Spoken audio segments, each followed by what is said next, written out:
Welcome to Wellness Radio with Dr. Jeanette Gallagher as your host. Her show discusses topics of health, wellness, and spirituality, and is about discovering your place in this great universe, from your cells to the cosmos.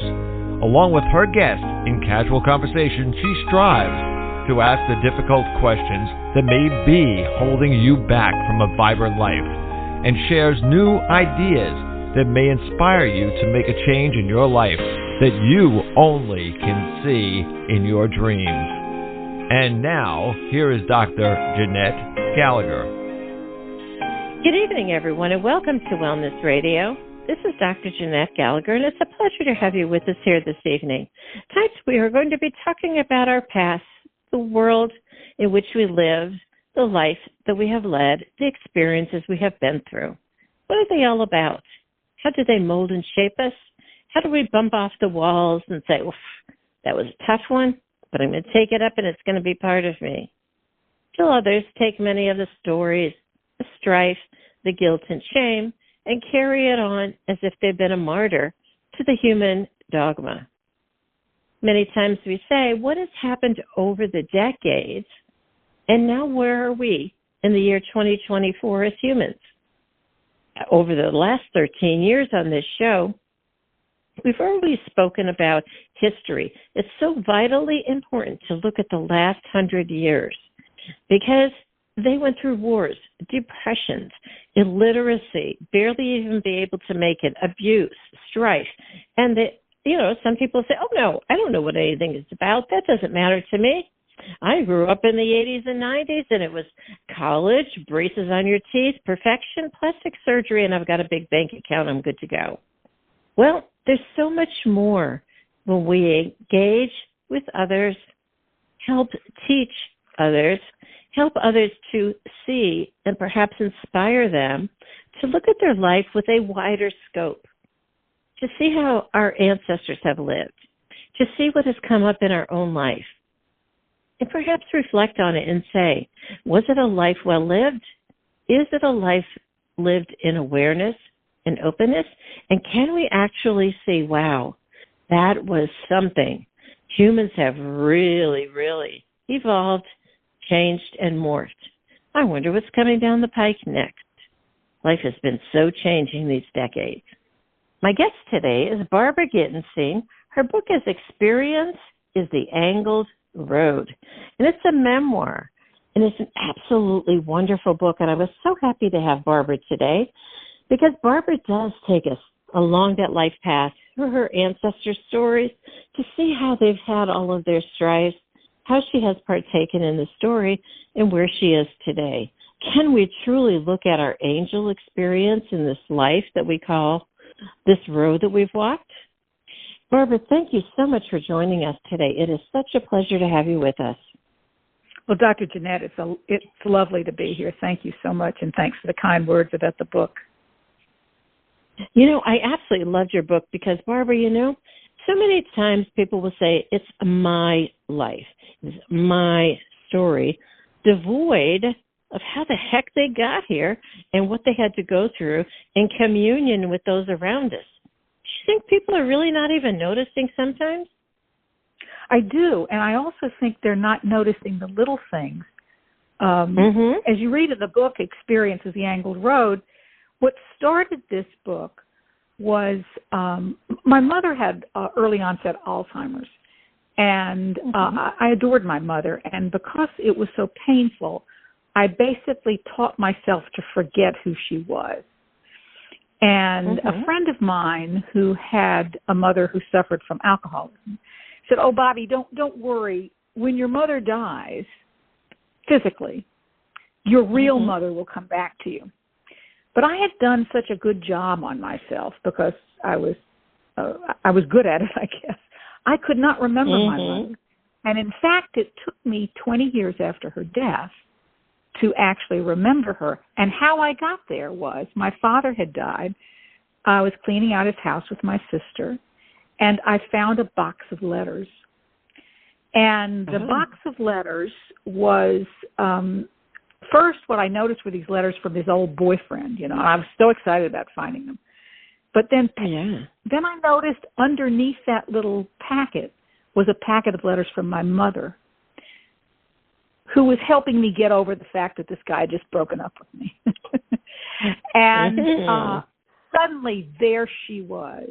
And it was such a little thing, but it was such a powerful thing. And it brought her back in all her glory and in all her,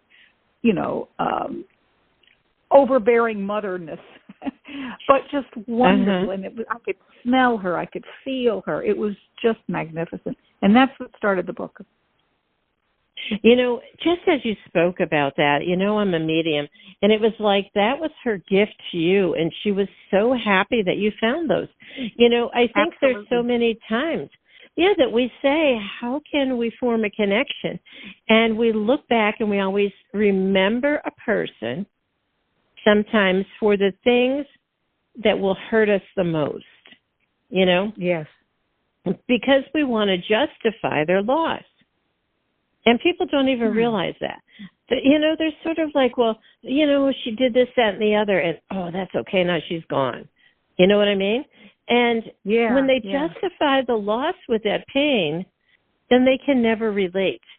But yet your book is exactly the opposite. It's about delving in and seeing life from their side versus from your perception through your experience, right? Right. Yeah. And also how you have to, as you've said before, react to what happens to you. And how do you either bounce back or indulge in the sorrow of it? And indulging in the sorrow is not a very productive way to live. It isn't. Yeah. It'll really hold you down. As I shared with you before the show, it's many times working with patients at end of life, I see it as a tool belt around their waist, and it's got all these bags with rocks in. And it's sort of like, how much are you going to carry that with you? And I always would share with them, those rocks can't fit through the energy door. You must leave them here. And what I find is that at end of life, here's what people do. They say, hey, any takers? And they take whatever the label is on that rock bag and they throw it to the person behind them. And then the person behind them acquires it, and then they carry it on. Shame, guilt, stories, whatever that might be, Right. Or what they did or didn't do. So I really think what your book is really keen about in a very... I would call it a poetry of grace, because it shows how you don't carry those. It shows how you can move through the visions and versions of life, but to be able to say thank you and honoring with respect your elders, isn't that really what your main goal was? Yes, and I was just so fortunate that I had these elders throughout my life. Certainly at the beginning of the book, it focuses on the main mentors of my early life: my mother, my father, my grandmother, my maternal aunt. But as I move through the book, I find others who served in much the same kind of way. And what was interesting in my circumstance is, as I grew into being a leader in higher education and looking for mentors, there were no mentors who looked like me. So there just weren't a lot of women in senior leadership roles. So most of my mentors, not all, but most of my mentors were men. And I had to learn to actually hear who they were, not see who they were, if you know what I mean. And I fear now that today, people who are looking for a mentor or hoping to be identified by a mentor are only thinking that that person has to look like them and come from exactly their own background. And that's just not the case. Right. Yeah. Even if you think back, like when you were talking about going to dance and you didn't want to do it and stuff, and I can remember going to ballet. Probably was in the 50s. And I think I went to one because all of the girls were super skinny and I wasn't. And it was like, oh, that was just not going to work out. But you know what? If you and I could look back at that and say, awesome, because the 50s and 60s was when people were starting to get more food on the table. They hadn't before. That's true. So there were some of us who were starting to become a little bit more other than skin and bones. So they didn't know how to act or react with us. That is so vital. Don't you think, to have that key? Yeah. I also think, sort of looking back at different paths that you thought you were going to follow. Yes. I mean, not just the ballet, but for me, it was, and I thought I was going to be a singer. And I really had dreams of singing at the Metropolitan Opera House. I really did. I just didn't have that good a voice. I had a nice high school voice, but that doesn't get you on the Met stage. And it was actually a good experience for me to learn to overcome that loss and to realize that I had to go in another direction. And not to just continue to try to succeed at something that I was never going to succeed at. Let's also talk, Barbara, about the idea when we have, you talk about when you had to go get the doctor at one time because your mother was crazy. And you know what? I can distinctly remember, again, 50s and 60s, that was when a lot of women were called, quote, crazy, because either they were trying to do something differently, they were asking for help, they weren't getting it, they needed to, quote, break out of their shell, so to speak, of what they were or in, or they had abuse, a lot of stuff going on in the home. There was a lot of drinking. More money came into the house. Hey, one of them's going to be drinking themselves to sleep every night. So I think the idea is that many women over the age of 50 have had very similar experiences of doing just what you did. I mean, I remember doing it, constantly, through my decades. So do you think that by sharing your story, it frees others to be able to share theirs? Well, I would hope so. And I would hope that I believe that particular episode with my mother was the result of medication that she was being given for what must have been early signs of early onset Alzheimer's. Because she died at 69 and she had been diagnosed for 15 years. So she, she was really one of these very early onset ones. So I think that's what the cause for that was. But I think there are other challenges that I had that I hope people feel comfortable coming forward with. I mean, trauma, like the flash flood. And it was back before people talked about PTSD. And it's very clear that I have PTSD. It's very clear to me. If I'm driving in a car and I hear water hitting the bottom of the car, I will get hysterical. Even if it's just like nothing. Why? Because of that horrible experience. And now we know what it means. You're not nuts. You've got PTSD. Right. So how do you manage that? And I think it's useful for people to have seen that. I think it's useful for people to be honest about if they've had a chronic disease. How do they manage that? And which is very challenging for a young person. And not to, as I was saying to someone the other day, I've always disliked the word invalid because invalid means invalid. Right. And I was never going to be invalid. I just was not. I think also, too, the idea when you talk about PTSD, that truly, mental health did not even come up until the 80s. I mean, it was just not even there. And then it was like everybody was called dysfunctional, this, that. And, I said this on a show that I had recorded the other day also, and I said, they were talking about a perfect relationship. And I said, I think the only perfect relationship or life story is the one you can concoct on TV. And if we could say that, then we can honor each other for our imperfections. Absolutely. Versus honoring and holding out others for their perfections, perhaps? I think that is so true. I think that is so true.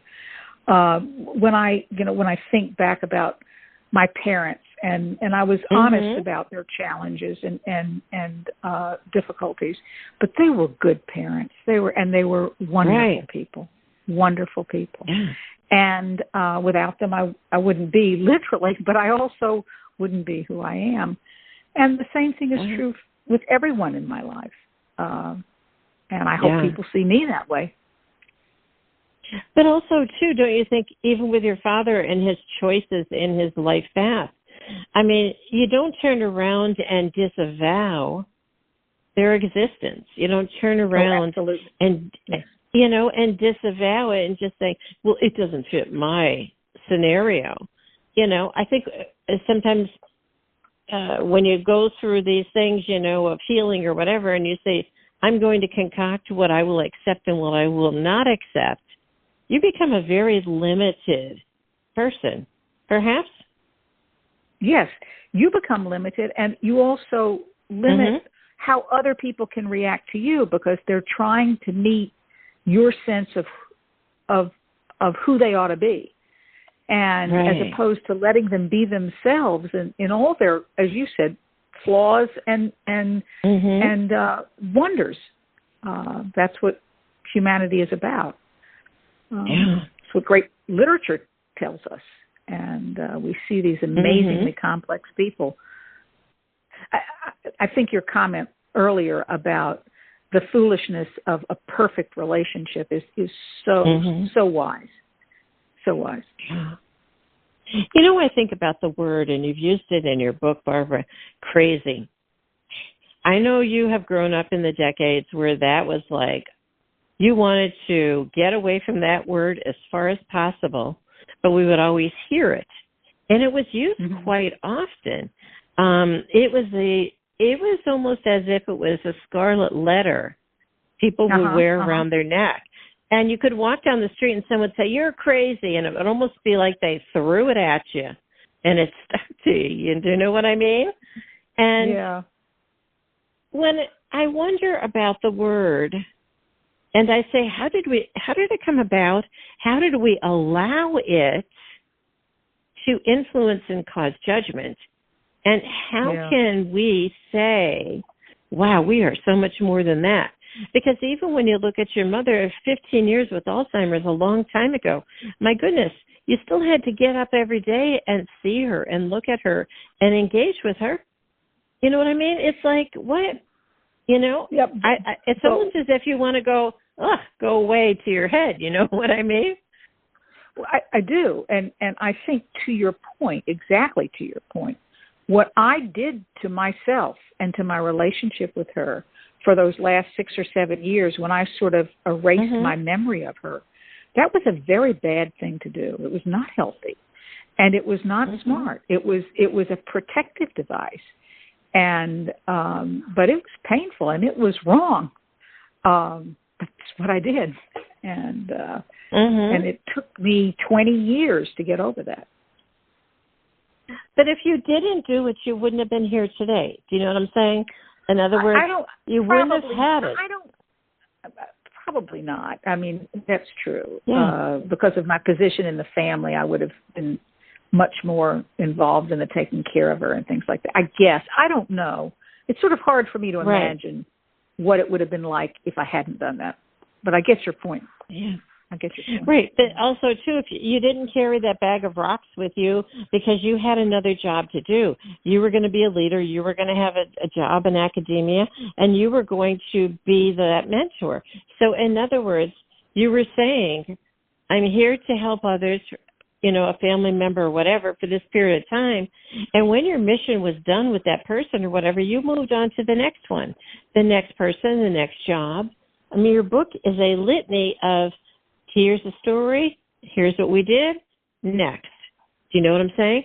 So it's sort of like you were very capable of moving through every task that you were given or being called to do in your life, perhaps? Yeah, I think so. I think so. I'm not quite sure how to interpret what you've just said.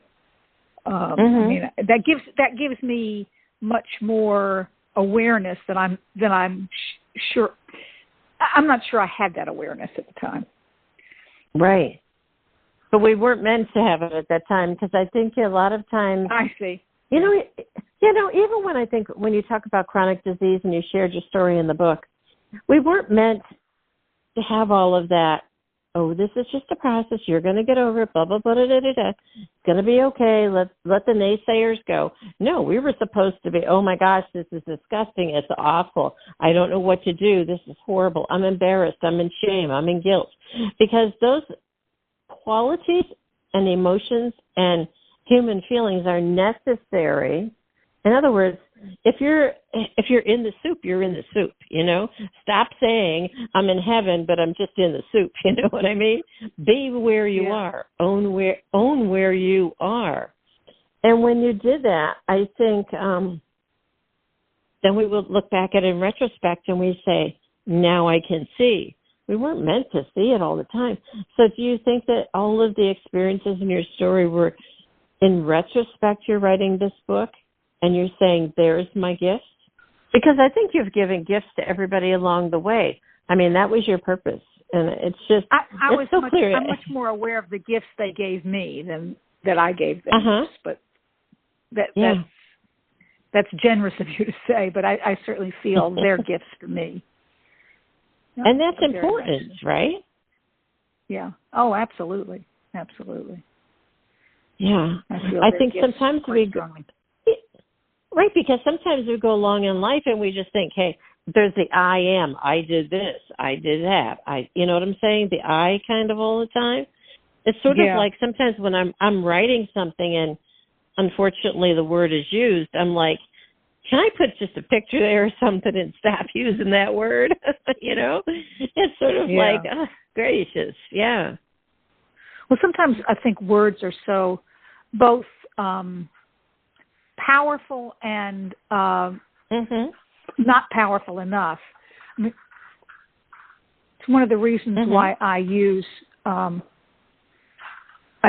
Dickinson so often, because Emily Dickinson has this amazing ability to extract from each word of her poems such breadth of meaning. You know, she speaks to human emotions in a way that very few poets do, very few writers do, and I mean, as you know, the book is Experiences, and is a poem. That's a poem by Emily Dickinson, in which she describes how moving through life is coming up against these angles and moving in another direction because you've come up against an obstacle, and you go in another direction, and that's how you make your journey. It's so eloquent when we can write our story out. As this is a memoir, I think sometimes people play their story over in their head. They adjust it all the time to be able to feel pleasure or to feel less guilt or to feel important. Yet your book is really a story in which you have shared all aspects of all of the characters. Yes? Yes. I think some characters I knew better than others. Certainly I know myself reasonably well. I'm very, but there were other characters who are probably less well developed because I just didn't know them that well. Sometimes it's because I didn't want to know them any better. There were some people that I encountered who were just people that I actually learned I didn't want to know, like the person I refer to as Dr. M, when I was at Central Missouri State, who had the child who'd been born with a cord around her neck. And he was just such a cruel and crude and offensive person. And after I had that encounter with him, when he made that horrible comment about his own daughter, I just realized I did not want to know him. I didn't, I mean, he was like a stock character, but I didn't want to know him any more than I knew him. He was, I hope he won't be offended by this, but he was evil. He was just evil. And I already knew too much about him. And there are people like that in your life that you come up against, and you just don't want to be around them. And that's okay too. Somebody else might have found more in him than I did. I think it's so vitally important what you say about knowing more of him and that other side of him, and knowing your own barriers and boundaries.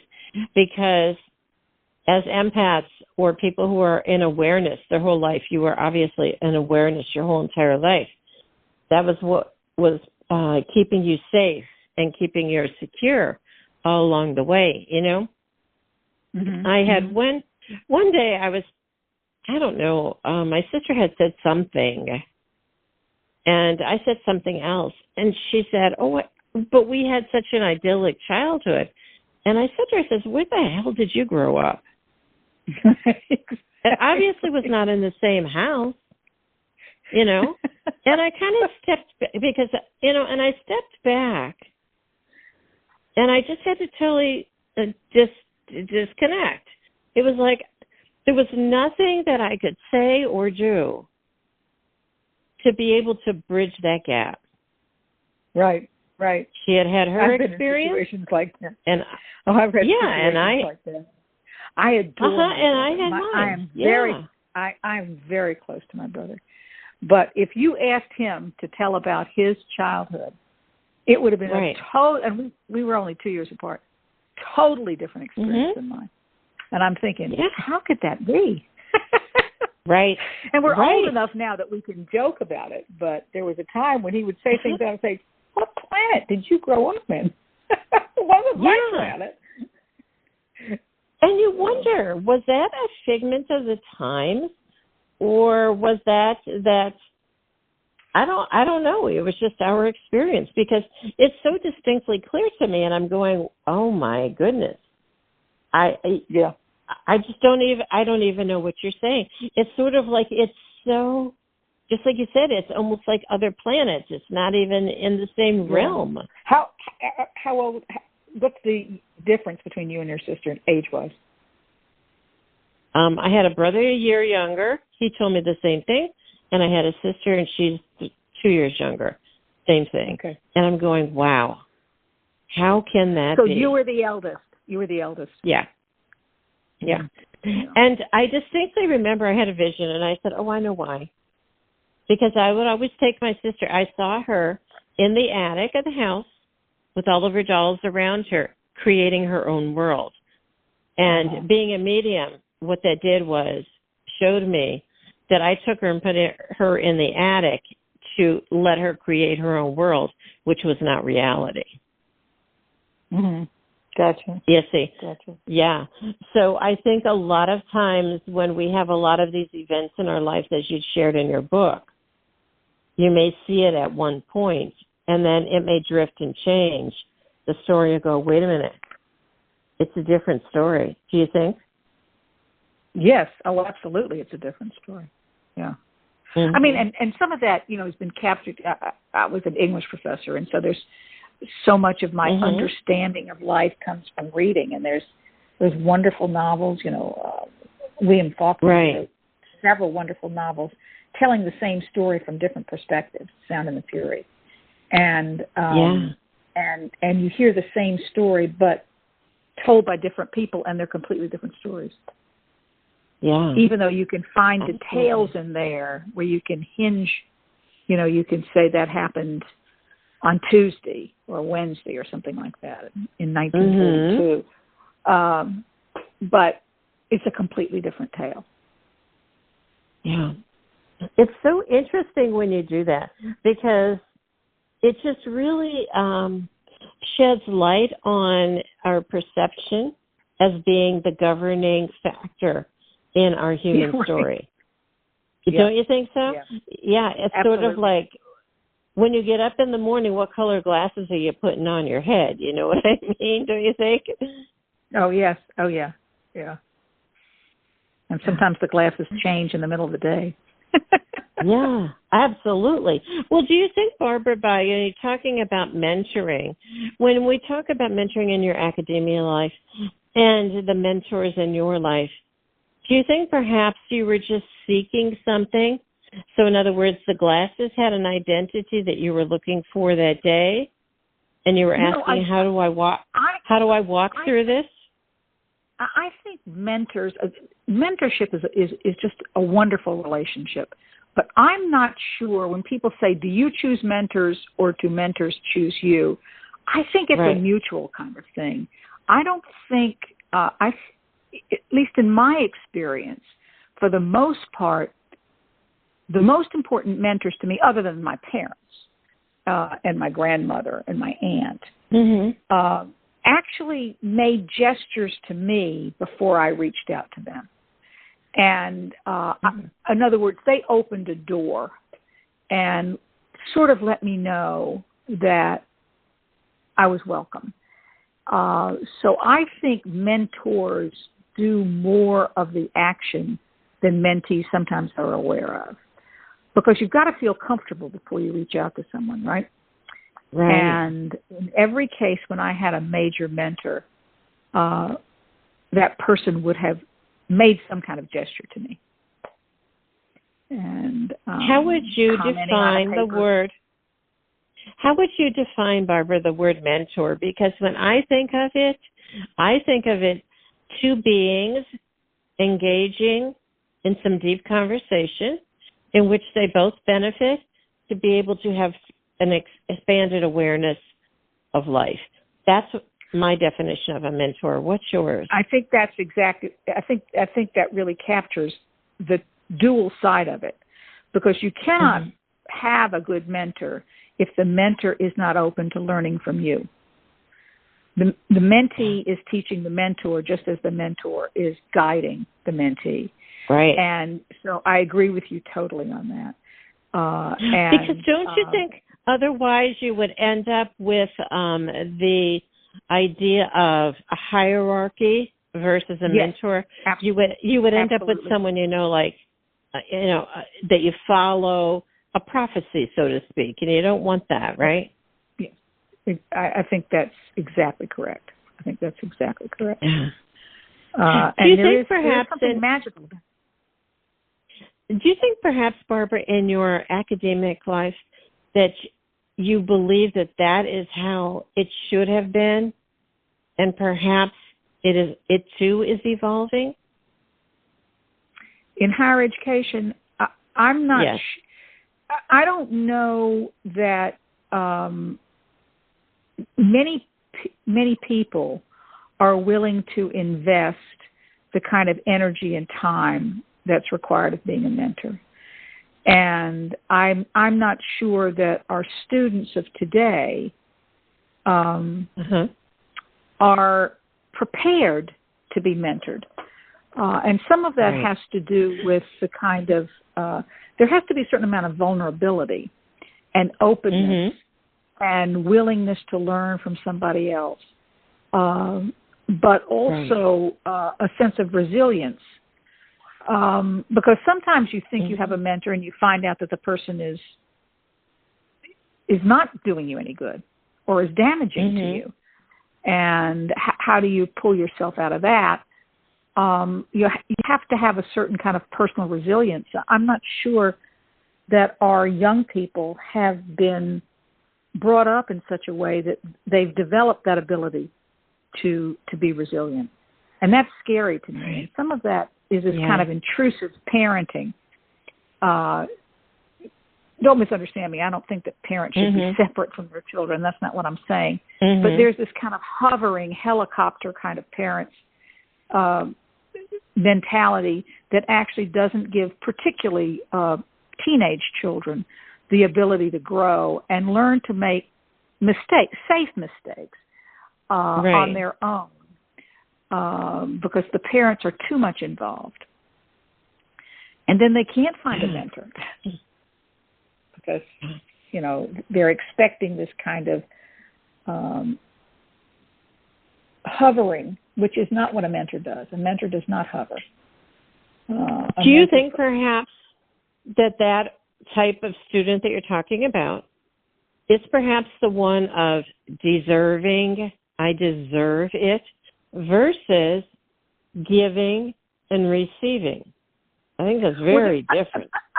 I think there's a lot of truth in that. There's a lot of truth in that sense of entitlement. That sense of entitlement. Yes. But what's interesting is that sense of entitlement actually does not empower the student.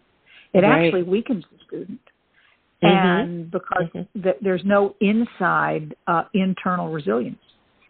Because eventually the parents are not going to be there.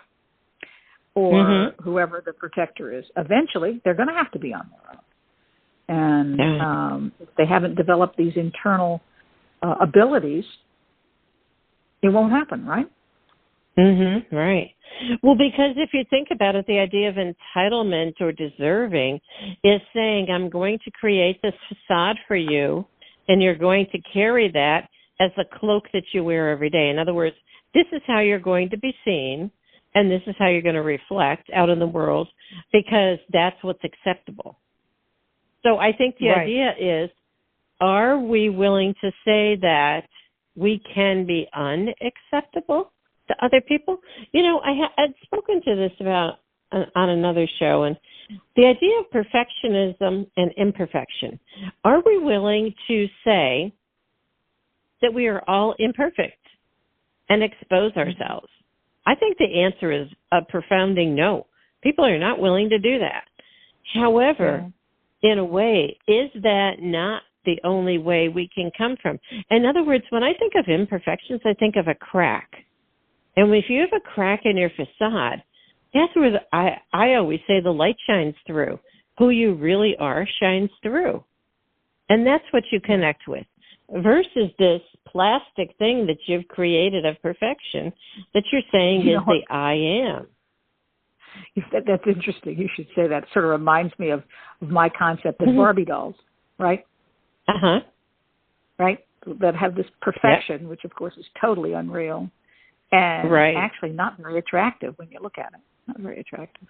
But I think history created that. If we could say that history created that versus us carrying it forward all the time, we can rewrite history, perhaps? Maybe so. Well, I don't know if we can rewrite history. We can recast the future. Yes. Yeah. I think we could also too say that we don't need to write with the old pens and pencils. We can just be, be in the present of today. In other words, don't get up every day and the words are, I am sick. The answer is, I am experiencing a bodily experience today. What is it? Do you know what I mean? So in other words, rather than be the ownership of the issues and the problems, perhaps just say it's an experience in which you're going through. Yeah.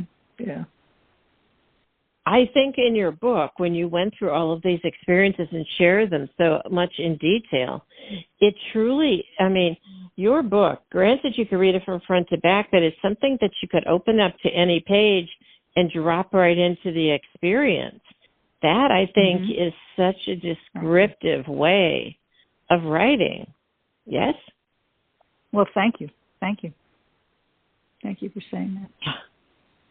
I think, Barbara, when you share about your book, I think this will really, I see this book really great for elders. Anybody over the age of 50, it's a good book because it will show other people that you've had similar experiences to that which they may have buried or hidden or don't want to acknowledge. And perhaps, I think I call it an inspirational healing book in that way. Do you think perhaps that might have been your goal, or did you just write it to heal yourself? I think my main purpose in writing the book was to praise the people who had helped me become who I became, and the people whom I loved. There's a long chapter on my husband, who is just a remarkable rock in my life, and I wanted it written down about just how important he was and what a remarkable guy he is. And that was true of the other mentors. So I think that was the first impulse. Right. Do you think perhaps you did it because you wanted to follow in the path of your ancestors who had written those letters, because you knew how important they were to you, and now you wanted to leave that behind? I certainly wanted those things recorded. I wanted them recorded. I wanted people to know. Somebody asked me recently who had read the book and said, I couldn't believe that so many people wrote letters. And I said, well, actually people did write letters back then. Yeah. And it's too bad that we don't have that tradition anymore. Because part of what's really wonderful about these letters is actually to see people's handwriting. Because it says a lot about their character in their hand. I too had a bunch of letters, from my first husband. However, they were destroyed after 10 years, at any rate. And I really felt the loss of that. Oh, because it was such an important time, And I'm sure that's true. And to this day, I reflect back on it. And someone said to me one day, "Oh, you mustn't have gotten over it with the person that destroyed them, and you have to get over it." Blah blah blah. And I'll say, "I'm reflecting on my experience. Let it alone." You know what I mean? I think sometimes we can dredge up some of the stuff from the past and still keep feeling those painful things. But I've reflected back on the good part of it. I really would love to have those letters, and then I immediately in my head and in my heart just feel the love of the letters. I don't have to have it in my hand, even though I would love to, but I don't have it. So I think it's really important to say, when those things are gone, when people, at your end of the book, loss and grief, when things are gone, things have dissipated, you have to the only thing you have left is an emotion. And that's only the feeling of unconditional love. There's nothing else. Do you think? Yeah, I think that's an interesting point here too, is that in that last chapter, I'm writing about Lucy who committed suicide, and as I wrote in the book, we were really close friends, and when I turned 40, she sent me these really raunchy happy birthday cards. And she sent them to my office. I couldn't open them. I'd say it was from Lucy, so I'd take it home. Anyway, and I kept them because I knew in a couple of years she was going to be 50 and I was going to send it to her. And I sent them to her, just crossing out my name and putting her name in. So there must have been 20 of these letters. And the one thing I wanted from her estate was those letters. But she hadn't kept them. And so I feel, just as you feel the emptiness of the letters that you remember from your first husband, I feel the emptiness of those letters, but I can still see them. Yep. I think sometimes, being a human is, and living as long as we do these days, and even longer now,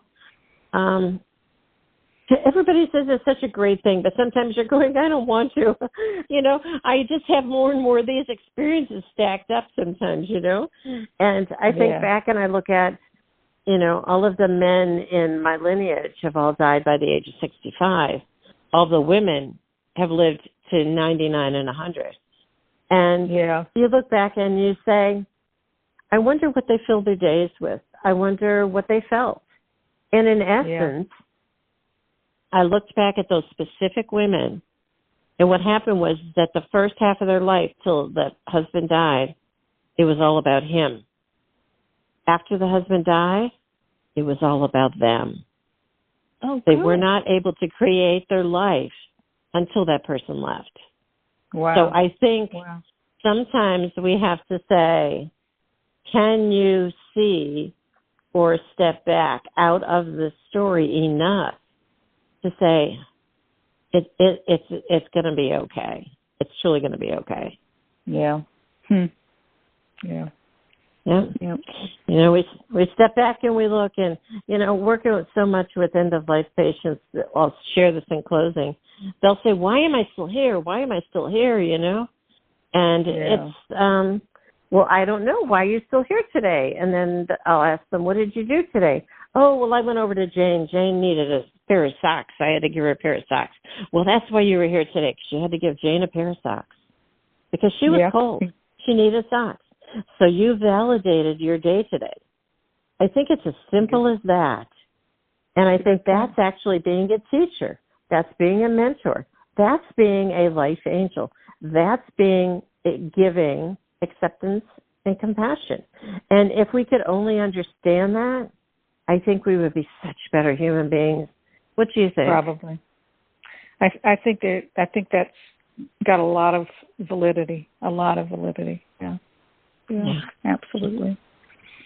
Well, Barbara, we made it to today, both of us, through all of our life experiences, and it was such a joy to be able to read them in your book and to be able to say, have it till the soil, so to speak, because it brings up stories that I might not have remembered, and hopefully others will find that same inspiration. Well, thank you, and I hope everybody would enjoy reading Experiences, The Angled Road, and it's available on Amazon, and that people will also consider reading my next book. My next book is coming out in January, and it's called Portrait of a Presidency, Patterns in My Life as the President of the College of New Jersey, January 2025. Awesome. And it's about my years as the president of the college. But it builds on much of the experiences that Experiences, The Angled Road is about. And both of them will be available on Amazon. Very good. Well, Barbara, we're going to welcome you back at the beginning of the year with your new book, so please do send it to us. I would love to come back. I would love to. That would be awesome. And I really think that if you and I could share today, I think our conversation shared a lot of notes of grace. And I think that's truly what we'd like to give our listeners. So I thank you so much for sharing your notes of grace with us. Thank you very much, Dr. Jeanette. It's a pleasure to talk to you. Thank you. If you'd like to find out more information about Barbara Gitenstein, again, the book is Experience is the Angled Road, a Memoir. Please do click on the link on the bottom of today's show page for more information. And it is truly about being able to say, be kind of heart.